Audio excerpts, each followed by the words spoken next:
Le titre, c'est Intelligence artificielle, mythe et réalité, pourquoi nous sommes tous concernés. Alors, le mythe, c'est celui-là, bien sûr, 2001 Odyssée de l'espace, HAL, qui manipule les hommes, qui prend des décisions et qui raisonne. Évidemment, on en est loin, et je pense qu'on en sera loin pendant encore de très nombreuses années. Mais n'en demeure pas moins que c'est sur ce mythe que le business se fait. Okay, on va remplacer l'homme, on va remplacer tout, et c'est les machines qui commanderont le monde. Et donc ça suscite la peur, bien sûr, d'où l'importance de comprendre que, en fait, qu'est-ce que c'est que l'intelligence artificielle, qu'est-ce que c'est que l'informatique. Souvent, la notion même des mots et la définition n'est pas vraiment donnée. Donc, en fait, l'intelligence artificielle, elle est déjà là depuis très longtemps. Vous voyez, ce slide, il date de 2008. C'était, je l'ai pris de Gérard Berry lors de sa leçon inaugurale à la chaire Bettencourt en 2008. Et donc, ce qu'il voulait dire, c'est que l'informatique est déjà là. Elle est déjà autour de nous, et la preuve en est, c'est que grâce à l'informatique, je suis en train de vous parler.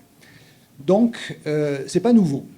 Et c'est pas nouveau, et c'est surtout, c'est que qu'est-ce que ça fait véritablement, on va dire, l'informatique et l'intelligence artificielle, qui n'en est qu'une branche.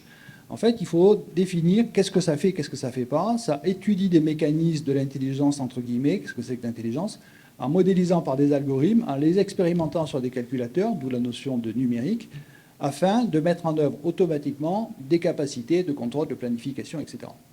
Et en fait, ça, tout ce que je viens de dire, il y a un objet qui l'incarne, c'est ça. Okay, cet objet, il est intelligent. Pour ceux qui s'en servent, je ne sais pas si je ne vais pas passer longtemps, mais pour ceux qui s'en servent, il est très intelligent. Et pourtant, dedans, il n'y a aucun algorithme d'intelligence artificielle. Okay, c'est juste de l'automatique, du contrôle, et ça marche super bien. Et c'est super efficace. Donc, méfiance sur les mots, c'est de la très très bonne informatique et de la très très bonne automatique. En fait, l'intelligence artificielle a plus de 60 ans, je ne vais pas en revenir là-dessus, mais pour faire court, il y a deux écoles. La première école, c'est l'approche symbolique, ça a donné les systèmes experts, le raisonnement basé sur la logique. Et la deuxième école, c'est l'approche dite numérique, l'approche computationnelle. Okay, et donc, en fait, la première avait pour objet de modéliser la pensée, de modéliser le raisonnement, et ça ne marche pas très bien, vous savez, les systèmes experts qui sont devenus, néanmoins, c'est important. Et l'approche dite numérique, donc computationnelle, en fait, c'est modéliser le cerveau. Et aujourd'hui, c'est celle qui marche, avec, bien entendu, ce que tout le monde connaît, le fameux deep learning. Vous avez un slide là-bas qui présente ce que c'est que le deep learning, et je ne vais pas y revenir. Et donc, en fait, il y a ces deux approches. Quand on parle d'IA, il y a toujours ces deux-là. Aujourd'hui, c'est l'approche numérique, avec le deep learning qui gagne, mais demain, peut-être que la deuxième approche, donc symbolique, le raisonnement, va s'améliorer et va permettre, en fait, bien entendu, c'est les deux qu'il va falloir faire. Hein. Alors, on peut dire, bon, est-ce qu'on est vraiment concerné? Est-ce que ça concerne tout le monde? Est-ce que ça concerne la population, etc. Et je vais essayer de vous montrer que oui, et je vais essayer de démontrer pourquoi. Pourquoi il faut comprendre un minimum ce qu'il y a derrière les machines. Donc, c'est pas moi qui le dis, Gilbert Simondon, 58, philosophe français de la technique, il dit « La technique transforme le monde, donc transforme la société dans laquelle elle est inventée. » Donc, dans une société donnée, on invente une technique, et cette technique transforme le monde dans lequel elle est née. Donc, est-ce que nous, on a été vraiment transformés? Alors, la réponse est, si on regarde vraiment très loin, les premiers outils techniques, c'est les pierres taillées. 2 millions d'années, et ça a donné les peuples chasseurs-cueilleurs, et ça a donné une économie qui est l'économie dite de la prédation. On était des prédateurs. Le paléolithique finit au néolithique. Qu'est-ce que c'est que le néolithique? C'est l'invention de l'agriculture, de la domestication, c'est 10 000 ans. Et ça, c'est la création des villes. Et donc, ça a changé totalement notre organisation sociale. Et ça a construit une nouvelle économie qui est l'économie de la production. On produit des céréales, on produit des animaux, etc. Et donc, il y a 400 ans, nouvelle révolution, l'invention de la machine à vapeur. Et qu'est-ce qu'a donné la machine à vapeur? C'est la révolution industrielle. Aujourd'hui, le XXe siècle, c'est le pétrole, mais déjà, à l'époque, c'était la notion d'énergie, de la maîtrise de l'énergie. Et ça a changé l'économie, parce que ça a fabriqué l'économie de la consommation du prêt-à-porter, la fameuse Ford de M. Ford. Et donc ça, ces trois inventions techniques qui sont nées dans les civilisations qui étaient les leurs à l'époque, ont transformé le monde, et nous sommes aujourd'hui l'héritier de ces transformations. Et donc arrive une nouvelle transformation qui est du même ordre, donc qui est vraiment du même ordre, et qui est même plus que ça, parce que la première ici, c'était essentiellement de la matière, du vivant avec les plantes et les animaux, et de l'énergie. Et donc la quatrième révolution auquel nous sommes présents, c'est l'information. Donc cette transformation-là va avoir un impact majeur sur le monde. Donc je vous présente là les quelques vieilles machines, on va dire, et notamment une machine ici qui est Ulrich, qui est une des premières, mais électromécanique, ENIAC 1946. Évidemment, tout le monde passe en cloud, mais aujourd'hui, la vraie révolution, c'est cet objet que nous avons tous dans la poche, qui est devenu un pseudopode de notre cerveau. Okay, et bien sûr, dans cet objet-là, il y a plus de puissance que dans ENIAC 1956. Et pourquoi c'est une révolution du traitement numérique de l'information? C'est essentiellement parce que retranscrire l'information, avant, ça se faisait, évidemment, la tablette d'argile qui est née avec l'agriculture. Je vous rappelle que l'invention de l'écriture, c'est une conséquence de l'agriculture, parce qu'il fallait des arpenteurs, et il fallait compter, faire de la comptabilité. Et donc, c'était des tablettes d'argile. Et donc, on transmettait et on gardait cette information, mais elle n'était pas manipulable véritablement. Après, il y a eu les livres, l'invention de l'imprimerie. Donc ça a permis de cristalliser des savoirs. Ça a permis de transmettre des dogmes, mais aussi des savoirs. Pour votre information, la science vient toujours après la révolution technique. La physique a été inventée une fois qu'on a inventé la machine à vapeur. Et donc aujourd'hui, qu'est-ce que c'est que retranscrire l'information? C'est un programme. C'est juste un programme informatique. Et donc, il faut bien insister là, sur ce point. Ce programme, en fait, c'est votre cerveau. C'est un livre. C'est une œuvre littéraire. Vous l'écrivez. Et ça, c'est important à comprendre. C'est ça qui va faire la transformation. Et une fois que vous l'avez écrit, qu'est-ce qui se passe? En fait, votre idée, votre pensée, vous le mettez dans un programme, vous avez un ordinateur, vous faites retour chariot, et ça, c'est un effet dans le monde. Par la technique. Parce que vous êtes passé d'une pensée littéraire à un objet technique qui est un logiciel programmable, donc une technologie. Et cette technologie, vous pouvez le mettre dans une voiture, vous pouvez le mettre dans votre smartphone, et surtout, vous pouvez le mettre n'importe où dans la planète. Donc, depuis votre garage, vous pouvez, grâce au réseau, avoir un effet technique de votre pensée dans le monde entier en quelques secondes. C'est ça qui fait la révolution. Et ce quelques secondes fait que si ça ne marche pas, vous reprenez votre programme, vous corrigez, et vous réimplémentez et vous distribuez. Donc, c'est ce cycle-là qui fait la révolution. Et donc, c'est ça la première, c'est la rapidité du cycle entre l'idée et son effet technique. C'est la première fois dans l'histoire de l'humanité que ça se passe. Avant, quand vous réfléchissiez une invention technique, il fallait la fabriquer. Il fallait faire un chariot, il fallait faire une machine à vapeur, ça mettait du temps. Là, en fait, il n'y a pas de temps. C'est juste retour chariot. Évidemment, pour faire ce retour chariot, il y a un empilement de techniques. Mais donc, il faut bien comprendre, c'est votre pensée, c'est votre idée, c'est une œuvre littéraire qui s'incarne dans un effet technique. Et donc ça, c'est l'économie. Donc quelle est la nouvelle économie qui va, je vous ai parlé de l'économie de la prédation, à l'économie de la production, à l'économie du prêt-à-porter. Donc là, il va y avoir une nouvelle économie qui va arriver. Nous sommes dedans. C'est à nous à l'inventer, bien entendu. Moi, je pense que c'est une économie qui va aller vers la personnalisation. Et donc la question, c'est qui capte la valeur? Okay, donc d'un point de vue économique, c'est intéressant. Vous savez très bien ce que signifient les GAFA. Pour votre information, j'espère que ce n'est pas enregistré, Google n'est pas un service public. Pourtant, tout le monde l'utilise comme un service public. Et pourtant, ce n'est pas un service public. Et donc, s'il se substitue à un service public, ça peut poser quelques problèmes, et je reviendrai à la fin. Le deuxième effet qui change la nature du monde, c'est les ordres de grandeur. Donc, on va acheter à Carrefour, à la FNAC, un disque avec 1 terabit, facile. Mais qu'est-ce que ça signifie vraiment? C'est quoi 1 terabit de grain de riz? Vous prenez un grain de riz, c'est 1 millimètre. Vous empilez des grains de riz comme ça les uns sur les autres, okay, et puis vous faites une hauteur. Ça fait quoi la hauteur de 1 terabit de grains de riz? C'est 1 million de kilomètres. C'est 3 fois la distance Terre-Lune. C'est ça 1 terabit. 1 teraflop. Vous prenez 1 teraflop, une machine qui fait 1 teraflop, vous voyez 10 milliards d'humains à côté, vous dites à la machine, fais une opération, vous dites 10 milliards d'humains, faites une opération, dans une seconde, qui c'est qui gagne? C'est la machine. Et la machine est 100 fois plus rapide que 10 milliards d'humains. C'est cet ordre de grandeur qui change le monde, sachant qu'aujourd'hui, on parle de machines d'hexaflopiques, qui sont 1 million de fois plus rapides que les machines teraflopiques.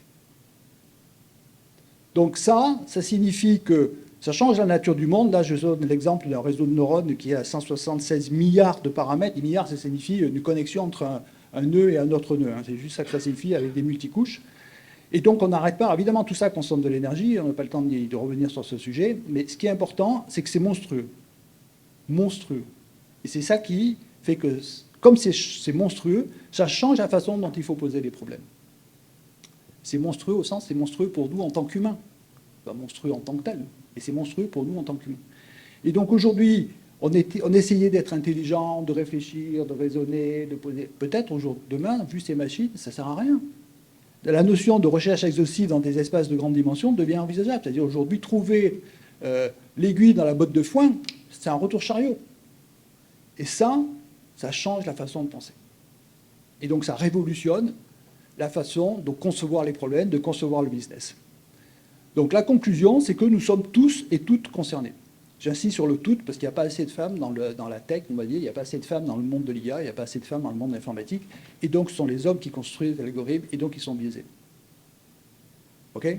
Donc ça signifie qu'il faut aller chercher les petites filles et les encourager à faire des sciences et à faire de l'informatique. Et donc, les enjeux, c'est que ça peut être une arme de destruction massive, comme l'atome, ou alors un bienfait de l'humanité, mais ça ne dépend que de nous. Ça dépend que de nous. L'important, c'est que l'IA et la puissance informatique, c'est la capacité à voyager dans le temps.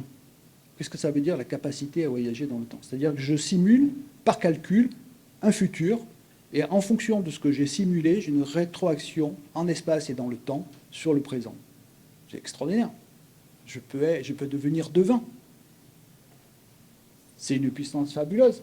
On va faire l'oracle, on va aller à Delphes. Donc évidemment, c'est vachement positif, ça signifie que ça me permet de comprendre avant d'agir. Mais évidemment, il y a du négatif, parce que votre modélisation, elle se base sur des modèles, donc sur quelque chose qui est un a priori, y compris les deep learning, il y a des a priori, et donc vous risquez de faire des prophéties autoréalisatrices. Le modèle devient la réalité, la croyance devient la vérité. Et ça, c'est dramatique. Ça, c'est dramatique. Et donc, il faut des contre-pouvoirs. Et donc, évidemment, les contre-pouvoirs, c'est prédiction n'est pas décision, le modèle n'est qu'une représentation de la réalité, et donc c'est une aide à la décision humaine, et ce qu'il faut, c'est que l'intelligence artificielle devienne, en gros, une intelligence augmentée pour l'homme. Je reviens sur la notion d'instrument. La pierre taillée, ça a servi à quoi pour nous humains? À chasser. Mais par rapport à notre physique, à nous nourrir, à manger, mais en premier, quand vous prenez un arc, ça fait quoi un arc? Ça envoie des flèches. Mais plus loin. Donc en fait, ces outils, c'est des exhausteurs de votre corps. Vous tapez plus fort, vous envoyez plus loin. De votre corps, et donc c'est ça, c'est la force. Le deuxième, c'est quoi? Le deuxième élément. Quand vous prenez un télescope, vous faites quoi? Vous regardez. Et vous regardez plus loin. Vous prenez un microscope, vous regardez plus petit. Lorsque vous avez un appareil qui est une enceinte acoustique, vous augmentez le son. Donc le deuxième type d'outil, c'est des exhausteurs de perception. Le troisième type d'outil, qu'est-ce qui reste après le corps et la perception? Il reste le cerveau. Et donc, la troisième famille d'outils que nous sommes en train de construire, c'est des exhausteurs de notre cerveau, donc des exhausteurs de notre intelligence.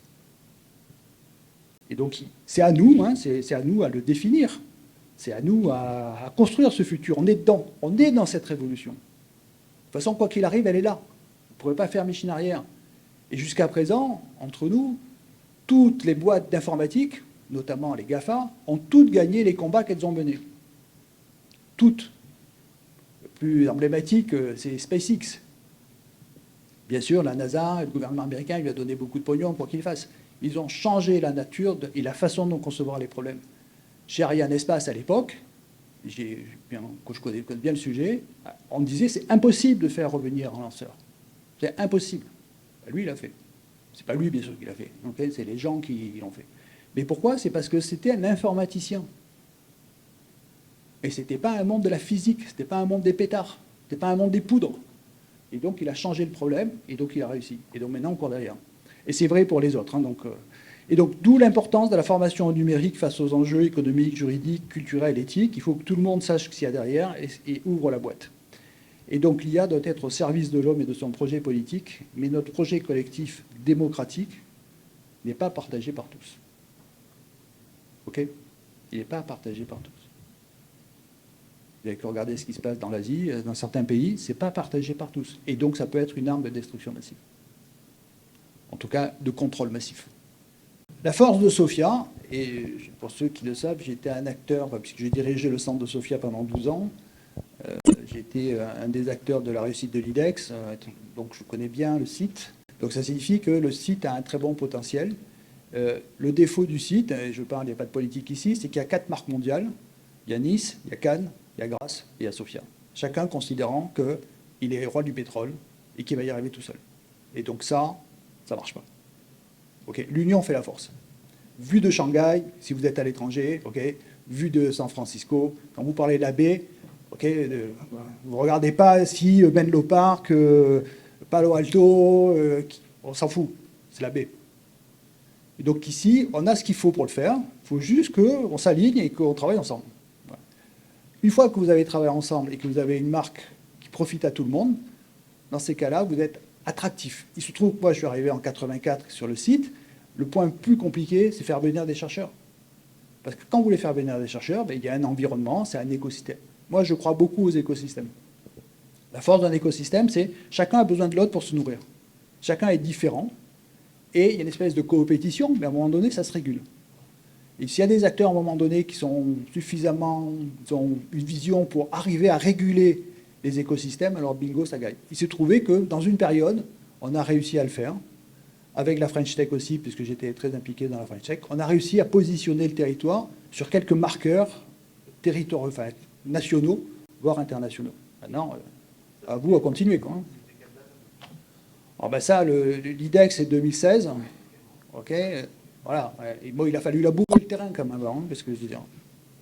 Ça s'est calmé, quoi, pendant la période Covid. Oui, oui, ça s'est calmé, mais je veux dire, ça vient de loin. Déjà, il a fallu changer la présidence de l'université. Une fois que le président Cédric Vidal est arrivé, on a pu discuter. On a arrêté les guéguerres internes. On a considéré que l'autre pouvait vous aider. Mais sur la French Tech, je peux vous raconter en détail off the record. Ce sera un autre sujet, voilà. Ouais. Très bien, d'autres questions? Donc oui, on a une carte à jouer ici. Okay. L'intérêt, c'est qu'on est petit. Et quand on est petit, on est agile. Et surtout, c'est que, enfin, il y a quelques collègues qui venaient de l'étranger, qu'on a récupéré, enfin, qu'on a essayé d'introduire. L'intérêt, c'est quand vous êtes relativement petit, à taille humaine, vous connaissez tout le monde. En 3 coups de fil, ils rencontraient les bonnes personnes. Quand vous allez à Paris, c'est beaucoup plus compliqué. Il y a énormément de choses, c'est bien plus puissant, bien sûr. Mais rencontrer en une journée quelques personnes et vous organiser la visite des gens clés qui comptent lorsque vous voulez venir vous implanter, ça, c'est important. Lorsque Renault est arrivé, lorsque Bosch est arrivé, voilà, en trois coups de fil, comme on dit, on a réuni les acteurs qui étaient intéressants à leur présenter.